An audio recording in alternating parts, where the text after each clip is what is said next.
Streaming live from near the top of the Trump International Hotel in Las Vegas, I'm Chris Perillo.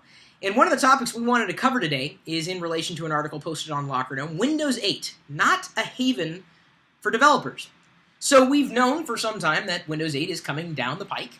It's got, at this point, two user experiences, the classic desktop experience and then the newer Metro experience. And is trying to combine the two in a single operating system. This isn't too much of an issue, at least for most people, most users, but the issue is really with developers. Seems we have a developer in our midst, more than a few, but one in particular wrote an article and talked about how the software is ready, theoretically, but the development tools aren't quite there. And developing for an operating system that's currently in beta, with tools that are also kind of in beta, won't create something that's usable. This was one of the bigger problems Microsoft had before Vista had shipped. Remember Longhorn and the idea of Longhorn and managed code? Microsoft did their best to try to create a new experience in Windows and gave developers tools that themselves were ready for prime time.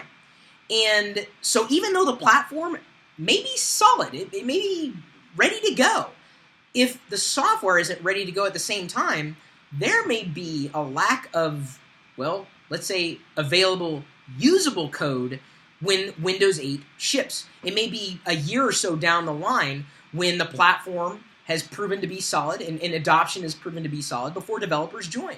And if your platform doesn't have developers, what do you have? You have a great platform, but nobody writing anything for that platform. It just kind of dies. At least in our minds, it'll die. And can Microsoft really afford to have this happen to them? I mean, are people going to hold on to legacy Windows apps forever? Now, you may be looking at it from a user's perspective, thinking, oh, it'll be fine. Really? Do you want a program that's stable? Do you want a program that's solid? Do you want a program that works? Or do you just want a program? You don't care if it crashes. Of course you care if it crashes. You want it to work. Most people do. The average user does. So think about that when you look at Windows 8 from a developer's perspective. And if you lack that developer's perspective, you owe it to yourself to read about a developer's perspective. We've linked that article in the description below.